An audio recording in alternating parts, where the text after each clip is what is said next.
I'm back in the car, and I'm back from a long beach vacation, and Kirby Smart has found himself pretty high on a list of best college football coaching hires of the century.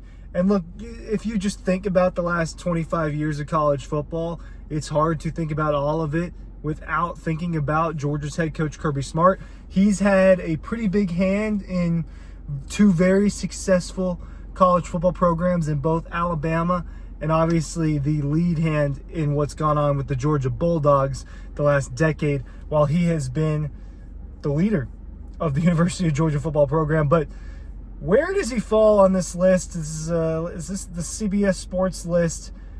And look, obviously Saban's going to be high up there. Obviously Dabo, Swinney is going to be high up there. There are some really good hires. There were a few names on this list where I didn't really think of them instantly. I want to go through this. Let's talk about college football over the last 25 years. And look, is Kirby placed correctly on this list? Does he deserve to be a little bit higher, a little bit lower? I've got kind of the history of some of these programs pulled up. Because when you're talking about best hires, the way that I think about that is what makes this guy a very good coaching hire? To me, it is vastly improving a program, right? What was the context of what was going on with that college football program before this guy showed up? What was Michigan like before Jim Harbaugh showed up? What was Georgia like before Kirby Smart took over? Alabama before Nick Saban turned... Look, we don't have to debate with Alabama. What Saban did is clearly number one, and if he's not number one on this list, I'd be pretty shocked. Let's go through the top 15 names kind of quickly and then get into it. Ryan Curley from Dawg Post. Make sure you're checking out everything over at dawgpost.com. I know some of y'all really like these car videos. I prefer to do it with my studio behind me with my microphone equipment and all. But when you're in a jam, when you're not at the studio and you're in the forest, this is what you got to do. This is what you got to do. Matt Campbell at Iowa State, number 15. James Franklin for Penn State. They've got him at number 14. What you'll notice here towards this part of the list, no national championships, right? And we'll get in. I'll bring that up when we get there. Mike Leach at Texas Tech in 2000 is number 13. Kyle Whittingham at Utah, number 12. Knew this was going to be on the list. One of the better coaches in college football. Very good record and one of the longest tenured coaches at his program. Chip Kelly, Oregon, hired in 2009. They have him at number 11 on this list. Made a national championship. Number 10, they've got Mark D'Antonio of Michigan State. Won a few Big Ten championships, but never really got to the finish line. Number 9, they have Chris Peterson when he was hired by Boise State. This is before he went to Washington. He was hired in 2006. 92-12 record. Pretty darn good. 5 conference titles, 10 top 10 finishes. Number 8, they've got Mike Gundy, Oklahoma State. First season in 2005, 169-88 overall record. Only one Big 12 title, though, in a very long time, and couldn't really compete with Oklahoma over that time. Number 7, they got Gary Patterson at TCU, hired in 2000, 6 conference titles, 181-79 overall record, 6 top 10 finishes. Here is where we get into national championships. Number 6, Jim Harbaugh, Michigan. Obviously, that national championship a season ago. 3 Big Ten titles, 86-25 in roughly 9-year tenure, right? Kirby Smart, number 5. So they've got 4 people ahead of Kirby Smart here. 2 national titles, a national runner-up in 2017. 3 SEC titles, 105-19 record. We'll sit on Kirby Smart for a minute before we get to the rest of this list. Look. You think about the recruiting, the hype, the money made, the titles. Obviously, Kirby Smart is going to be very high on this list. He's considered widely as the best coach in college football right now after Nick Saban retired. There aren't many people that dispute that. I think that some people will start to lean towards Ryan Day, or maybe some people hold on to the Dabo is still arguably the best coach. But Kirby, I think, has most people's attention when it comes to that, and believe that he is number one. But when you think about what he did for Georgia, Mark Richt was a very good coach. Georgia competed for SEC titles under Mark Richt. Georgia won SEC titles under Mark Richt. 11-2 in 2007, 10-3 in 2005, 10-3 in 2014, 10-3 in 2015, his final year, 12-2 in 2012, a season where Georgia was probably the second or third best team in the country that year, right? But those weren't enough at the end of the day because why? Georgia should be one of the best programs in the sport. The breeding ground in terms of talent in the state. This is one of the most talented football states, one of the 4 or 5 best when it comes to talent. I think per capita, it's considered the best. It has a major city just over an hour away in Atlanta.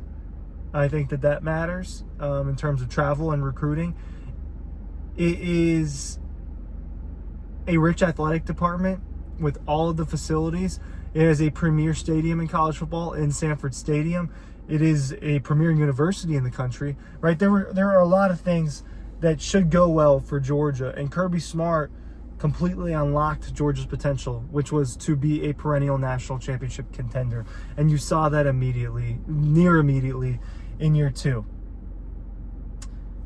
So in the context of what happened when Kirby Smart took over, it was very, very good. They've got Pete Carroll at USC at number 4 on this list, hired in 2001, won 2 national championships, had 2 Heisman Trophy winners, had 7 conference titles, 97-19 overall record. Let's see what they've got to say about him. They're talking about his history in the 90s in the NFL, so that's not important for our conversation. But look, USC before Pete Carroll in the 90s. What were the Trojans? The handful of seasons before, 6-6, 6-5, 8-5, 6-6, 5-7. He takes over 6-6, 11-2, 12-1, 13-0, national champions, 12-1, 11-2, 11-2. They were competing every single year under Pete Carroll, when before that they weren't even winning bowl games. They weren't making it to bowl games in some of these seasons under Paul Hackett, under Justin Robinson, the 2 coaches ahead of Pete Carroll. So a couple national titles, a couple Heismans. You can argue, yeah, Pete Carroll ahead of Kirby Smart, right? I'm trying to be as unbiased as possible when I talk about this. Number 3, Dabo Swinney, Clemson, hired in 2009. Look, Clemson went from losing seasons, 6-7, 8-5. They were really not better than, I mean, they had Tommy Bowden ahead of them. Their best season under Tommy Bowden was 9-4 with a major bowl win. But they said, look, we think that we can be better than this. Dabo Swinney takes over, takes a couple of years, but in year 3 they win 10 games. Year 4 they won 11. Year 5 they won 11. They're competing for ACC titles. They're winning Orange Bowls. They're winning Chick-fil-A Bowls. 10 wins. Then 2015 they make it to the national championship game in the college football playoff and they lose to Alabama. Then they win the next year. They take a year off from that, albeit they still made the college football playoff. Then they went to 2 more national championships in a row again and won another one. More national title appearances and more conference titles than Kirby Smart, Dabo Swinney. So in terms of kind of your highest level of success, you can argue, yeah, Dabo was a better hire for Clemson than Kirby was for Georgia, if we're making about this list. Here's what I want to say about this top 5, though. These guys are all multiple-time national champions. They are all near-perfect hires for their program. You could really arrange it however you want. They've got Urban Meyer at Florida at number 2. 2 national titles, 2 SEC titles, 65-15 record, and a handful of seasons there. Heisman winner, right, and Tim Tebow. They were amazing under him. 13-1, 9-3, 9-4, 13-1, 13-1, 8-5. I mean, it wasn't a super long stretch, but when you talk about the national championship contentions and bringing Florida back to what they wanted it to be, which is what it was under Steve Spurrier. Urban Meyer was obviously an excellent hire. He was an excellent hire at Utah. He was an excellent hire at Ohio State. Nick Saban's number 1 on this list, the 6 national titles, the 9 conference titles, 200 wins, it's hard to argue he's not the best hire. I think that this is a list that's somewhat fluid when you consider that 2 of the top 5 guys on it, Dabo Swinney and Kirby Smart, are still coaching at this college, at the college that they were hired in this list. I think that this is a big season for Georgia. They were at the top, and then they came down from it last year. How will they respond? This is going, look, it might take another couple years to get back to the top, which is totally in the realm of possibility for a program like this. But how does Georgia respond to what happened a season ago? I think that that's going to be very interesting. Kirby, in less time than some of these other coaches of these programs, has done more. And this is a perennial powerhouse who has won Rose Bowls, Orange Bowls, Sugar Bowls, national championships, all in a little less than a decade. And I don't expect that to stop anytime soon. What do you think? And I appreciate you watching.